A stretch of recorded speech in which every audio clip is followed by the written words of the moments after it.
तो पिछले हफ्ते हमने उदाहरण देखा था कि यदि 1000 रुपये का राशन लेना है और हमारे पास 800 रुपये हैं, तो इसका मतलब है जरूरत से कम हमारे पास है, इनसफिशिएंट।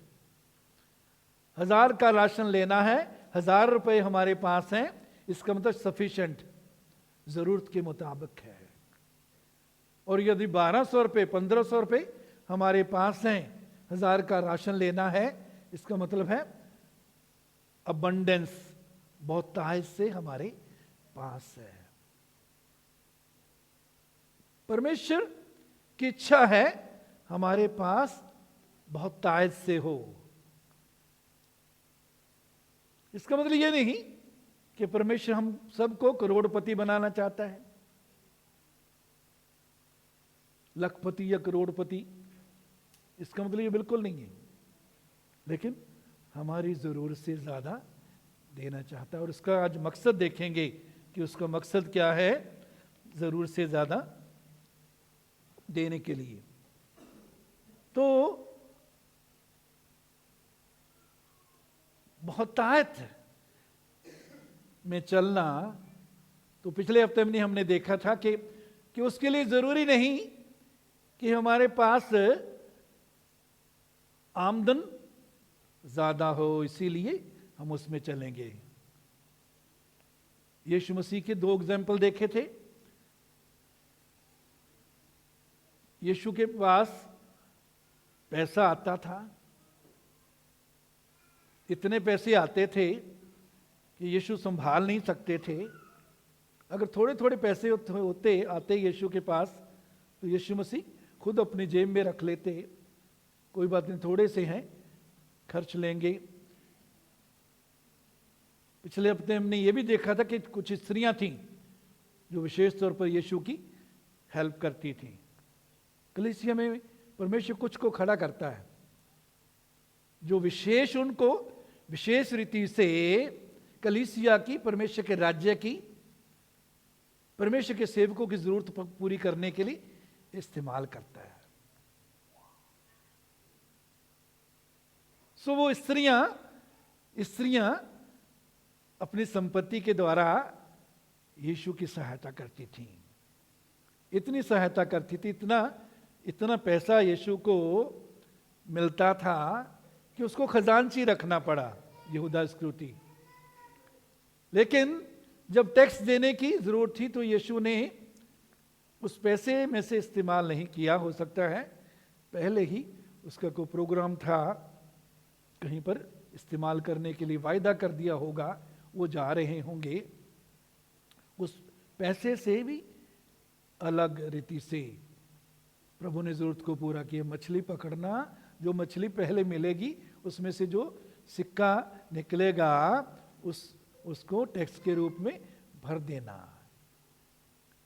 बहुत बड़ी भीड़ है, यीशु ने कहा खाने को दो, चेलों ने कहा 200 दिनार की रोटी भी काफी नहीं होगी। यीशु ने ये नहीं कहा चलो 200 दिनार की ले लो, एक एक रोटी दे देंगे, आधी आधी रोटी दे देंगे। रोटी को 5 रोटी 2 मछलियों को लिया, धन्यवाद किया परमेश्वर का, और रोटी तोड़ के चेलों को दी। ये बातें सिखाती हैं कि परमेश्वर हमारी जो प्रतिदिन की या हर महीने की आमदन है, उससे बढ़कर भी परमेश्वर जो है हमारी जरूरतें अद्भुत रीति से, अलौकिक रीति से पूरी कर सकता है। हमारी जो रेगुलर इनकम है उससे अद्भुत रीति से, उससे बढ़कर परमेश्वर हमें दे सकता है किसी भी तरह। कौओं के द्वारा भी, जो रिश्तेदार कौओं के द्वारा खाते हैं, उन रिश्तेदारों के द्वारा हमारी जरूरतें पूरी कर सकता है। जिन लोगों से उम्मीद नहीं, उनके द्वारा भी पूरी कर सकता है। मेरे चीजों, तो हम आगे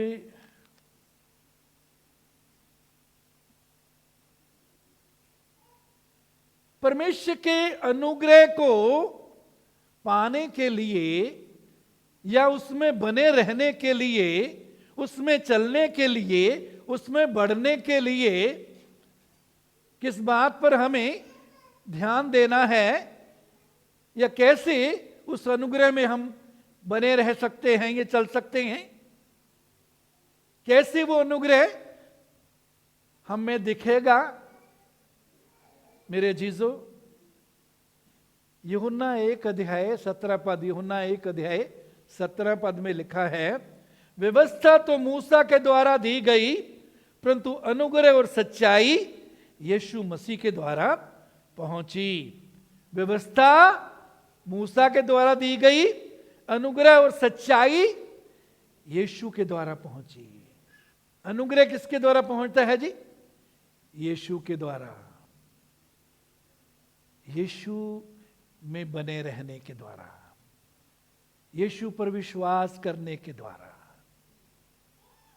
यीशु के साथ चलने के द्वारा, यीशु को अपने जीवन का प्रभु बनाकर चलने के द्वारा, यीशु के साथ नजदीकी का संबंध बनाकर चलने के द्वारा। अनुग्रह यीशु से आता है, वो अनुग्रह और सच्चाई से, परंतु अनुग्रह सच्चाई यीशु के द्वारा पहुंची। मेरे अजीजों, ये अनुग्रह हमारी बुद्धि या हमारी कोशिशों से नहीं।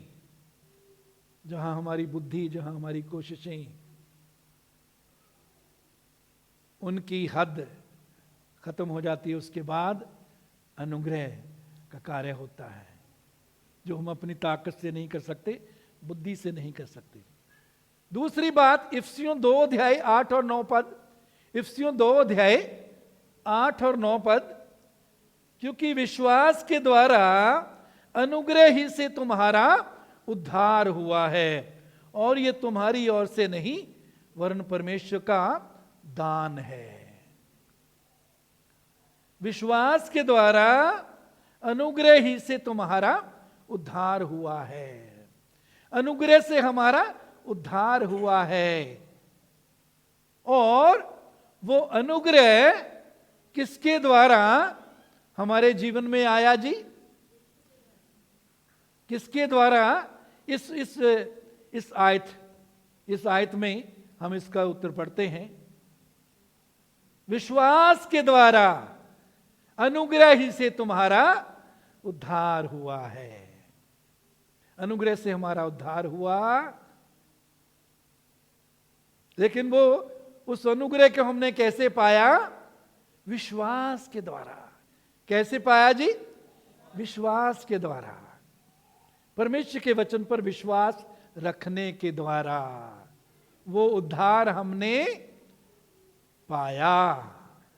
परमेश्वर सब प्रकार का अनुग्रह तुम्हें बहुतायत से दे सकता है। कैसे हम बहुतायत से परमेश्वर का अनुग्रह जो परमेश्वर दे सकता है, देना चाहता है, उसको हम कैसे पाएंगे? विश्वास के द्वारा। कैसे पाएंगे जी? विश्वास के द्वारा। विश्वास सुनने से, सुनना मसीह के वचन से होता है। बोलिए, विश्वास सुनने से, सुनना मसीह के वचन से होता है। रोमी 10:17।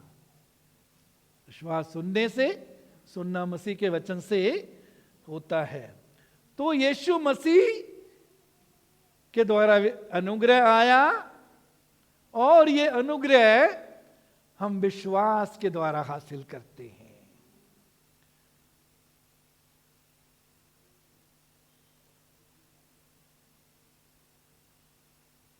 परमेश्वर, बोलिए, सब प्रकार का अनुग्रह मुझे बहुतायत से दे सकता है।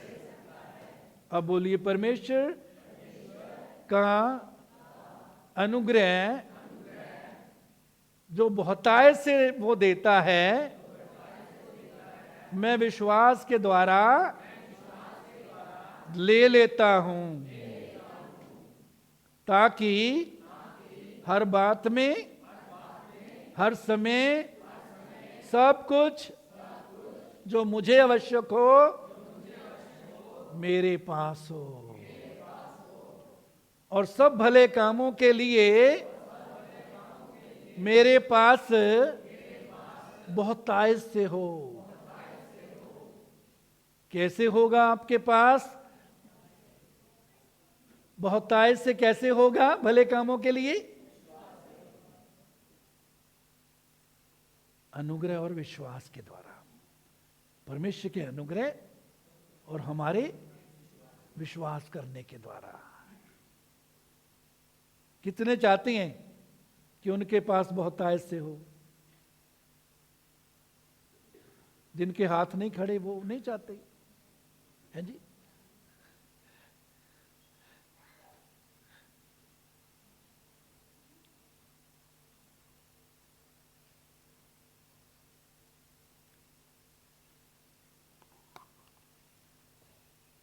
यह अनुग्रह जो परमेश्वर की आशीष है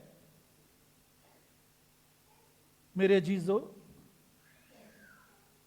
ये कुछ बातें हैं जिनके अंदर ये बातें होती हैं, वो इस अनुग्रह से खाली रहते हैं, उनके वो पा नहीं सकते परमेश्वर के अनुग्रह को। वो कौन सी बातें हैं? नीति वचन 10 अध्याय 4 पद, नीति वचन 10:4। जो काम में ढिलाई करता है वो निर्धन हो जाता है। जो काम में क्या करता है जी? ढिलाई करता है, सुस्ती करता है, लापरवाही करता है।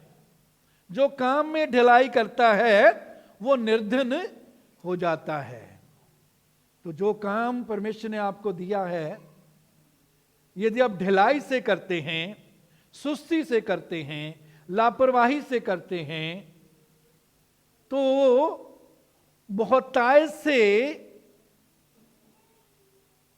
बहुतायत में चलने वाले प्रभु के अनुग्रह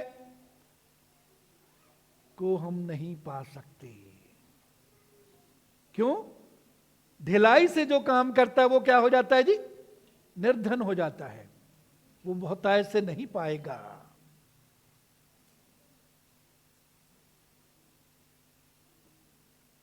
जो थोड़े में विश्वास योग्य रहता है उसको ज्यादा दिया जाएगा। तब जो काम प्रभु ने हमको दिया है, जो नौकरी, जो जिम्मेवारी प्रभु ने हमको दी है, उसको दिल लगा के करें, दिल से करें। कोई देखता है या नहीं देखता, दिल से करें। परमेश्वर आपकी विश्वास योग्यता को, वफादारी को देखेगा। दिल से करें, पूरी ताकत से करें। जो कुछ करें, कुलसियों में पौलुस कहता है ऐसे करें मानो परमेश्वर के लिए कर रहे हैं।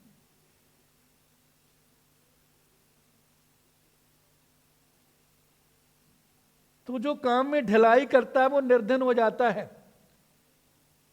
यदि कोई यहां है, आप ढिलाई करते हैं तो आज पश्चाताप कर ले, तौबा कर ले, पश्चाताप करें, प्रभु से कहें प्रभु आज के बाद मैं सुस्ती से काम नहीं करूंगा, लापरवाही से काम नहीं करूंगा। कोई जो ढिलाई करता है वो निर्धन हो जाता है। परंतु कामकाजी लोग अपने हाथों के द्वारा धनी होते हैं। आगे क्या लिखा है? परंतु कामकाजी लोग जो काम दिल से करते हैं, पूरी ताकत से करते हैं, पूरे मन से करते हैं, अपने हाथों के द्वारा, कामकाजी लोग अपने हाथों के द्वारा धनी हो जाते हैं। फिर दूसरी बात, इफिसियों 4:28, चोरी करने वाला फिर चोरी ना करे। चोरी करने वाला फिर चोरी ना करे। कोई बैठा तो नहीं यहां कोई चोरी करने वाला? हो सकता है चर्च में नहीं कर किया आपने, मम्मी के बैग में से की, डैडी की जेब में से की, भाई या बहन की खाने का जो उनके हिस्से का रखा हुआ है, लड्डू बर्फी कुछ भी, समय की चोरी करते हैं। जब कोई नहीं देख रहा चुपचाप बैठ जाते हैं।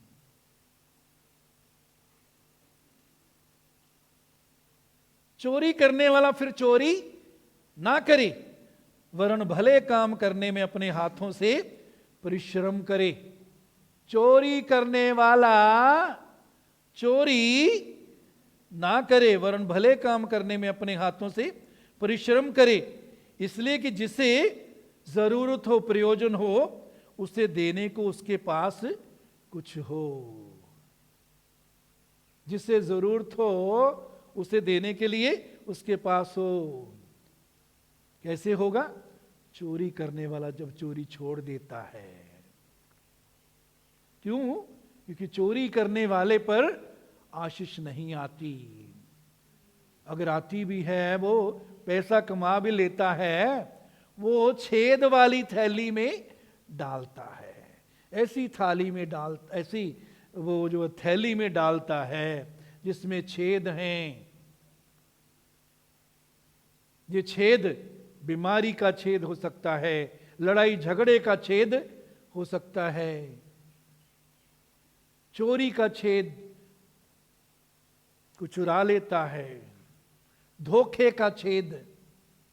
धोखा, हम छोटी छोटी बातों में धोखा, नुकसान का छेद, धोखे का छेद।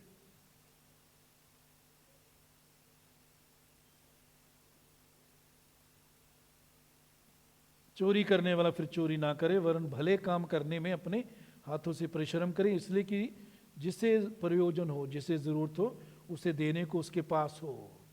जो कुछ परमेश्वर ने हमें दिया है वो सब हमारे लिए नहीं है, जिनको जरूरत है उनके साथ बांटने के लिए भी है। इसलिए वचन कहता है देना लेने से धन्य है, दो तो तुम्हें भी दिया जाएगा। क्यों नहीं दिया जाता? क्योंकि हम देते नहीं।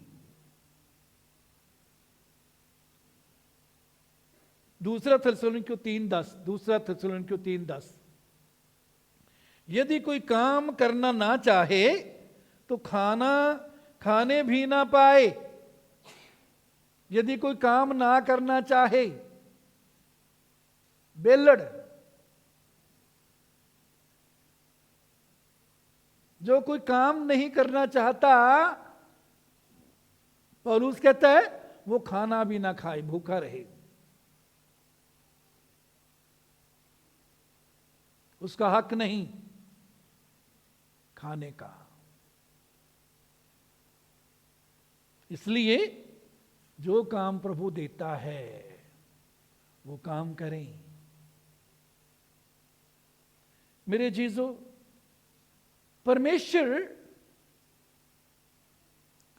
हमारी जरूरतें पूरी करने के लिए जिस नजरिए से, जिस दृष्टिकोण से देखता है, जिस दृष्टिकोण से वो हमें पैसा देता है, संपत्ति देता है, उसको हम थोड़ा सा आज देखेंगे।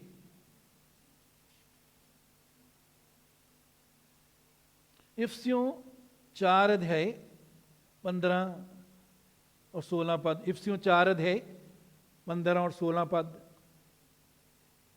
प्रेम में सच्चाई से चलते हुए सब बातों में उसमें जो सिर है अर्थात मसीह में बढ़ते जाओ।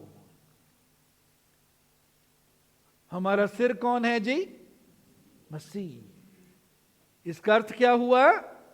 मसीह सिर है और हम उसकी देह हैं। हम उसके क्या हैं? शरीर हैं। उस शरीर में होने के नाते हम उस शरीर के क्या हैं? उस शरीर के क्या हैं जी? अंग, ऊंचा बोलिए, अंग। हम में से हर एक मसीह के शरीर का अंग है। 16 पद, जिससे सारी देह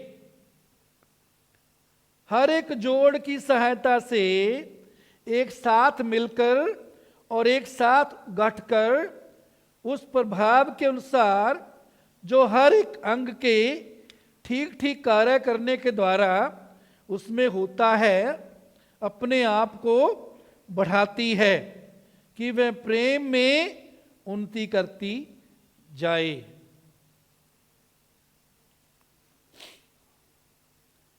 गौर कीजिए, ध्यान दीजिए, यहां लिखे हैं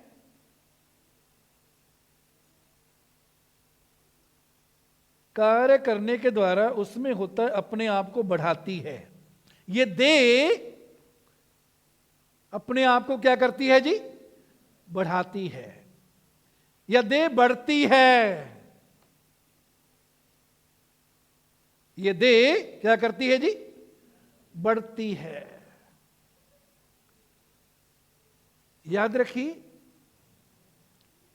इस देह में हम में से हर एक यदि सोचे कि मैं ये देह हूं, नहीं, हम में से प्रत्येक उस देह का क्या है? अंग है। इसका मतलब है क्या है? हमें एक दूसरे की जरूरत है। एक दूसरे के बिना, एक दूसरे के साथ जुड़े बिना हम उस देह में रह नहीं सकते। ये देह बढ़ नहीं सकती जब तक सब अंग एक दूसरे से सही जुड़े नहीं रहते। 16 पद दोबारा पढ़ेंगे। जिससे सारी देह हर एक जोड़ की सहायता से एक साथ मिलकर और एक साथ गठकर उस प्रभाव के अनुसार जो हर एक अंग के ठीक ठीक कार्य करने के द्वारा उसमें होता है, अपने आप को बढ़ाती है। जिससे सारी देह,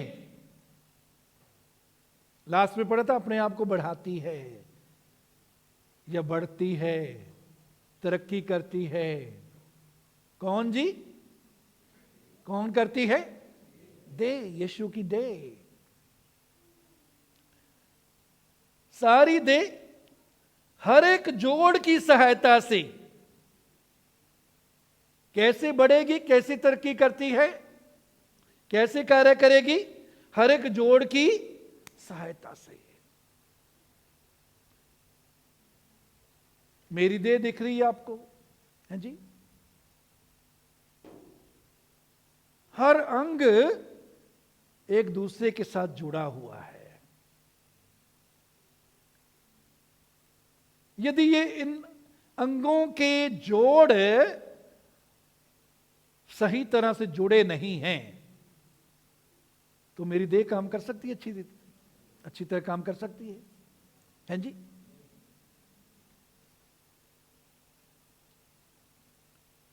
जिससे सारी देह हर एक जोड़ की सहायता के साथ साथ मिलकर, जोड़ की सहायता से मिलकर,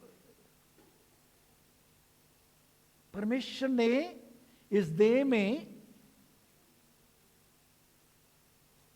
हमें हर एक अंग होने के नाते एक दूसरे के साथ जोड़ा है।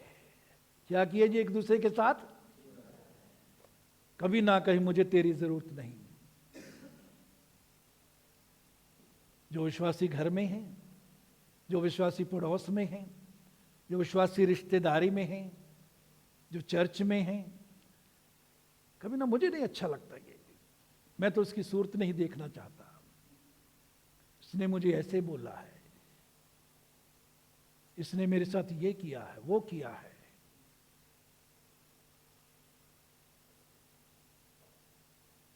हम सब दे के क्या हैं? अंग हैं। और कैसे ये जोड़ जो है एक जोड़ की सहायता के साथ मिलकर और एक साथ गठकर, गठकर का मतलब सही जुड़े हुए, जहां जरूरत है वहीं जुड़े हुए। अगर ये जोड़ जो है, यहां का जोड़ यहां जोड़ दिया जाए, ये जो है इतनी काट के यहां जोड़ दी जाए, या मेरे घुटने के साथ जोड़ दी जाए, सही काम नहीं करेगी। उस प्रभाव के अनुसार जो हर एक अंग के ठीक ठीक कार्य करने के द्वारा उसमें होता है। हर एक अंग जब ठीक ठीक काम करता है तो उससे पूरी देह पर प्रभाव पड़ता है, पूरी देह बढ़ती है। मेरे जीजों, ये जोड़ क्या है? ये जोड़ क्या है? हमारे आपसी रिश्ते। ये जोड़ क्या है जी? हमारे आपसी रिश्ते।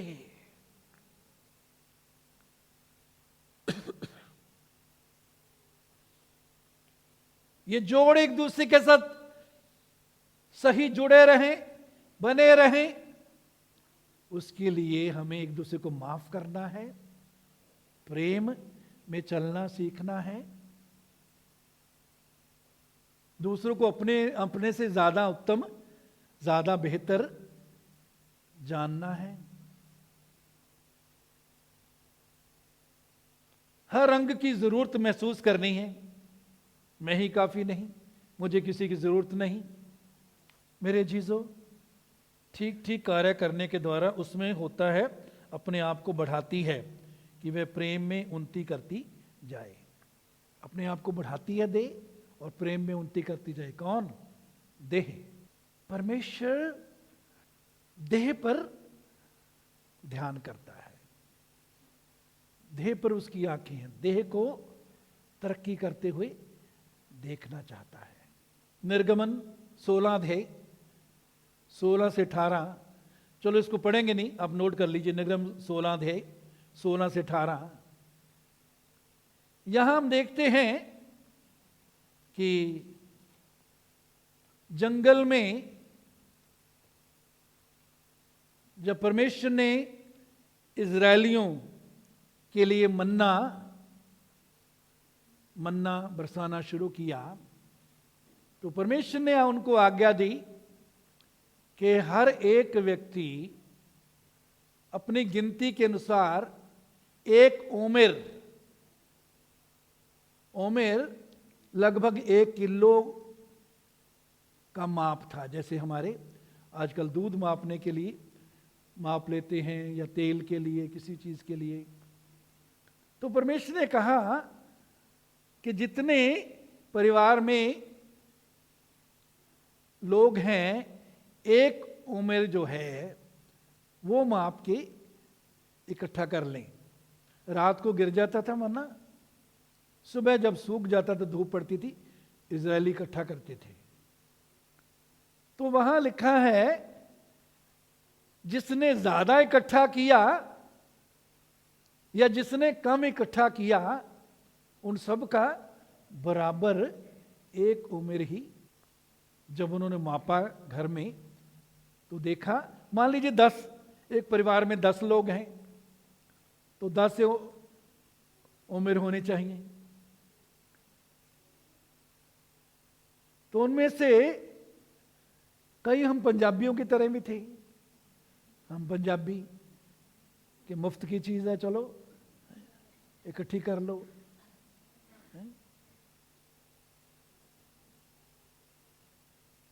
कईयों ने ज्यादा इकट्ठा किया, कईयों को अंदाजा नहीं था, सोचा आधा किलो इकट्ठा करने सही सोचा काफी होगा, शायद कि उम्र हो गया होगा। लेकिन जब वो घर लाए तो जिसने ज्यादा इकट्ठा किया और जिसने कम किया, वो सबको मिलाकर एक एक उम्र सबके हिस्से में आया है। ये एक चमत्कार वहां परमेश्वर उनके लिए करता है, सिखा रहा है। एक बात जो परमेश्वर वहां सिखा रहा है, एक सिद्धांत परमेश्वर जो वहां दिखा रहा है, कायम कर रहा है देह का, वो है कि हम हमारे एक दूसरे के द्वारा, हमारी जरूरतें एक दूसरे के द्वारा पूरी हों। जिसने ज्यादा इकट्ठा किया उसके पास चला गया,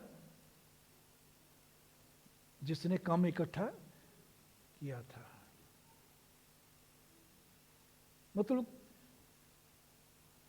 ये घटना के द्वारा परमेश्वर सिखा रहा है कि वो हमारी जरूरतें एक दूसरे के द्वारा पूरी करना चाहता है। परमेश्वर ने जो कुछ भी हमको दिया है आज तक, जो कुछ भी हमारे पास है, वो सिर्फ हमारे लिए नहीं, हमारे उन भाई बहनों के लिए भी है जो हमसे ज्यादा, जिनके पास हमसे कम है। कईयों को परमेश्वर हमारे द्वारा देना चाहता है और कईयों को हमारी जरूरतें पूरी करने के लिए परमेश्वर इस्तेमाल करना चाहता है। दूसरा क्रंथियों 8 अध्याय 13 से 15 पढ़िए। दूसरा क्रंथियों 8 13 से 15।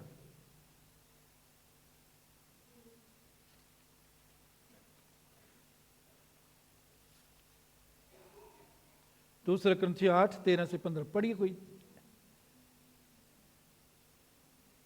जल्दी पढ़ दीजिए।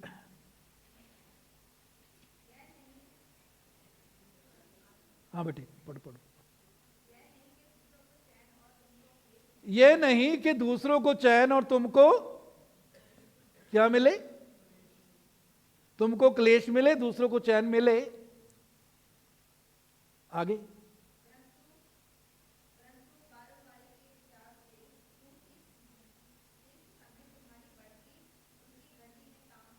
तुम्हारी बढ़ती उनकी घटी में काम आए। तुम्हारे पास जो ज्यादा परमेश्वर ने दिया है वो उनके काम आए जिनके पास नहीं है। तुम्हारी बढ़ती उनकी घटी में काम आए। आगे बेटे, कि बराबरी हो जाए।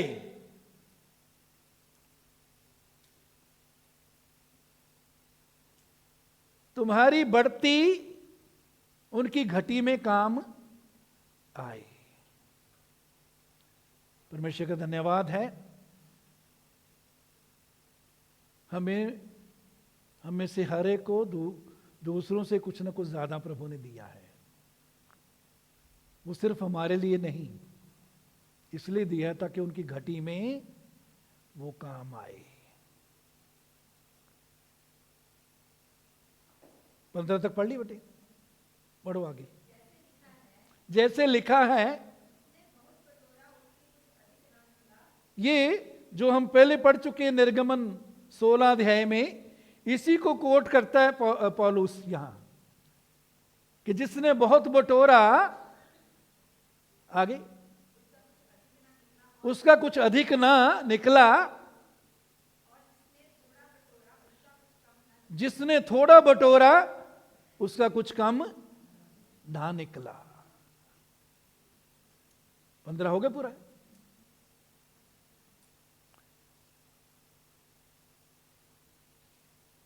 प्रेरितों कम 4 अध्याय 32 से 35 पढ़िए। प्रेरितों कम 4 अध्याय 32 से 35।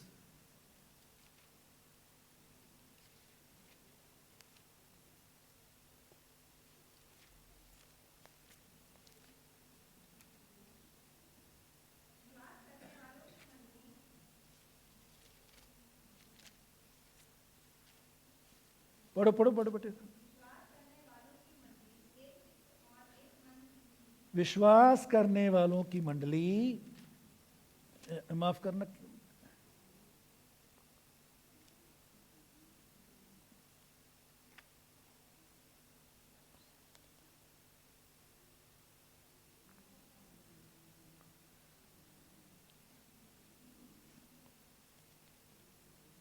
चलो पढ़ो आगे क्या है।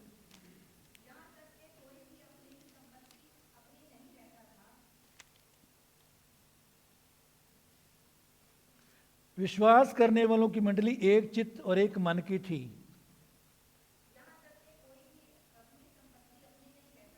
कोई भी अपनी संपत्ति अपनी नहीं कहता था।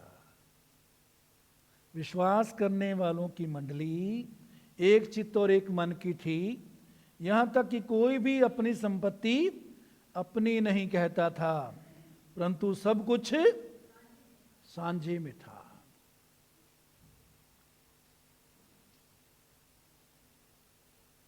कोई भी अपनी संपत्ति को अपनी नहीं कहता था, सब कुछ सांझे का था।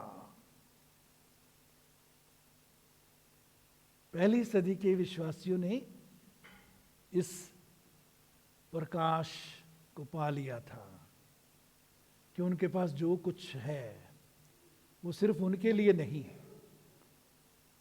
मसीह की देह के अंग होने के नाते ये देह में उन अंगों के लिए भी है जिनके पास कम है।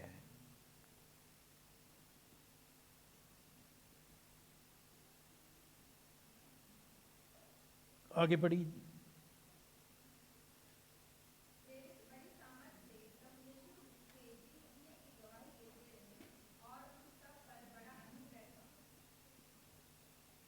चौंतीस, उनमें कोई भी दरिद्र नहीं था। विश्वासियों में कोई भी दरिद्र नहीं था। कोई भी ऐसा नहीं था जिसके पास जरूरत से कम था। कोई भी दरिद्र नहीं था। कोई भी नहीं था जिसके पास जरूरत से कम था। सब एक दूसरे की जरूरतों को देखते थे, सब एक दूसरे की जरूरतें पूरी करते थे, सब वो एक दूसरे की जरूरत के समय एक दूसरे के साथ खड़े होते थे, मदद करने के लिए, देने के लिए, बांटने के लिए। आगे, जिनके पास भूमि या घर थे वे उनको बेच बेच कर बिकी हुई वस्तुओं का दाम लाते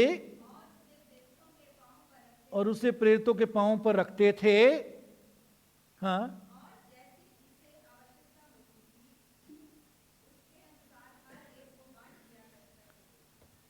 कैसे बांट दिया करते थे? जैसी जिसको आवश्यकता होती थी, जैसी जिसको जरूरत होती थी बांट दिया करते थे।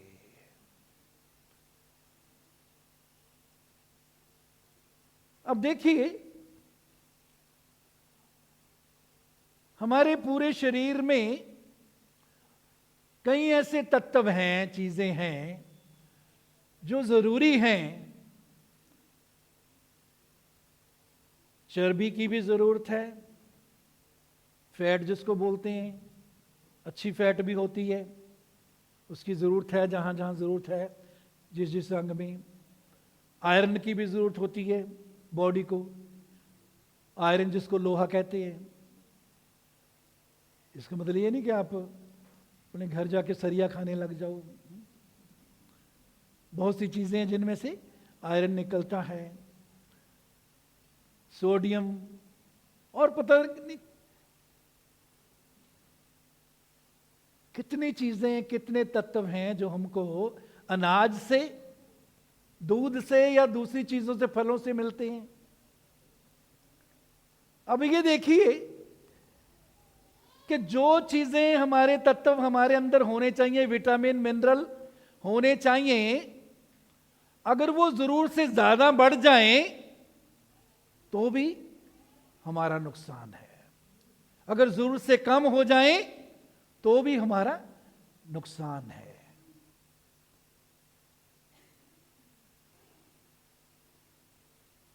अब देखिए, हमारे हर अंग में, अगर मान लीजिए इस अंग में, ठीक है चर्बी की जरूरत है, सारी बॉडी को जरूरत होती है, लेकिन इस अंग में जितने इस बाजू में है, इससे 4 गुना फैट बढ़ जाए, चर्बी बढ़ जाए, तो क्या होगा? हैं जी, काम करेगा अच्छी है?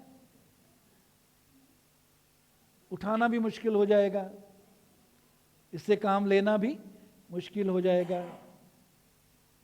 अगर इसमें जितनी चर्बी होनी चाहिए उससे आधी हो जाए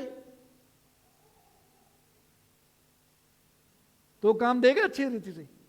हैं जी, उठाना पड़ेगा हाथ से।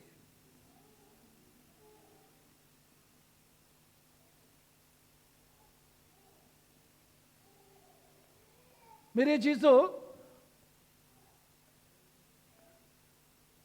मसीह की देह और उसके अंग होने के नाते परमेश्वर की क्या योजना, परमेश्वर क्या चाहता है कि उसकी देह हो के अंग होने के नाते हमें जितनी जरूरत है उतना हमारे पास हो।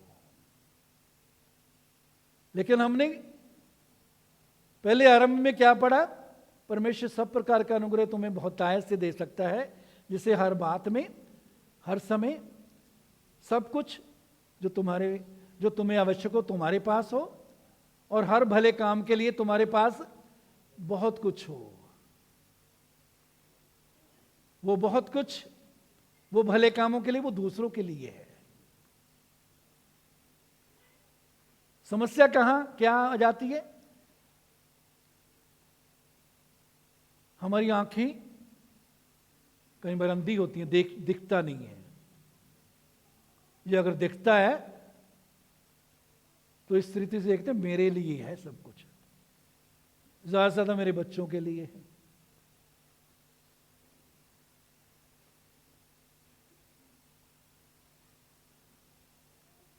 कोई भी अपनी संपत्ति को अपनी नहीं कहता था, जैसी जिसको जरूरत होती थी बांट देते थे। देना लेने से क्या है? सब बोलिए, देना लेने से धन्य है। मैं दूंगा, अरे ऊंचे बोलो, गुस्से हो गए क्या बात है? मैं दूंगा इसलिए मुझे भी दिया जाएगा। मैं पूरा नाप दबा दबा कर, हिला हिला कर, उभरता हुआ लोग मेरी झोली में डालेंगे। जिस नाप से मैं नापता हूं उसी नाप से मेरे लिए नापा जाएगा। यदि आप चाहते हैं कि आप के लिए बड़े नाप से नापा जाए तो क्या फार्मूला हमने यहां पढ़ा? क्या करना है हमें? अपने नाप को क्या करना है? बड़ा करना है।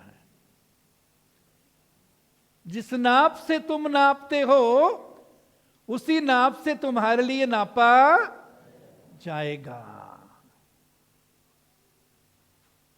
तो आज से क्या करना है? अपने नाप को क्या करना है जी? अपने नाप को क्या करना है?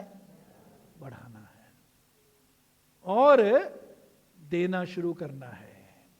परमेश्वर से कहना, परमेश्वर मेरी आंखों को खोल, परमेश्वर मेरी आंखों को खोल। तेरी देह का अंग होने के नाते मैं जोड़ सही जोड़ में मैं जुड़ा रहूं।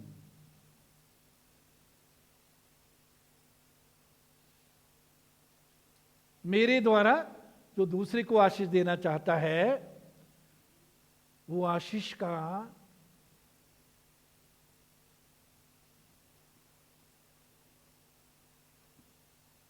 कारण बनने के लिए मैं तैयार हूं। परमेश्वर हमें से हर एक को एक दूसरे के लिए आशीष बनाना चाहता है।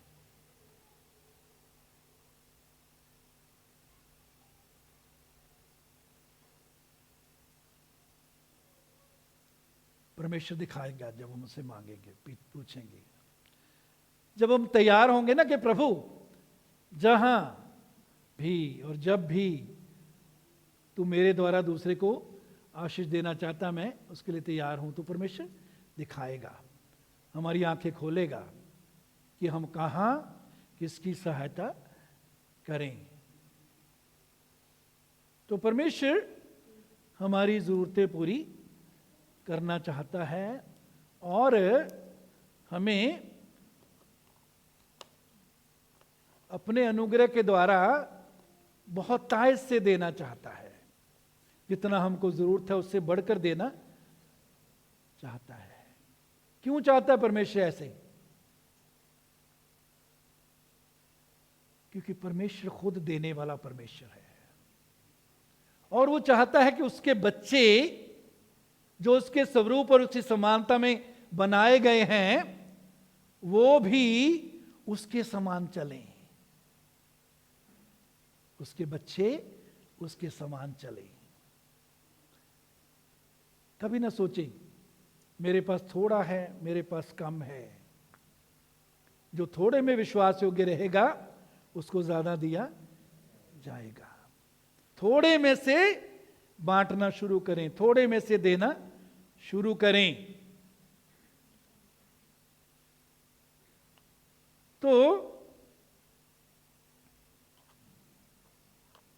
परमेश्वर हमें से हर एक को सिखाना चाहता है कि हम पैसे के संबंध में, पैसे के मामले में हम विश्वास में चलने वाले बने। पैसे के संबंध में विश्वास में चलने वाले कैसे बनेंगे? जब वचन के अनुसार हम देने वाले बनेंगे।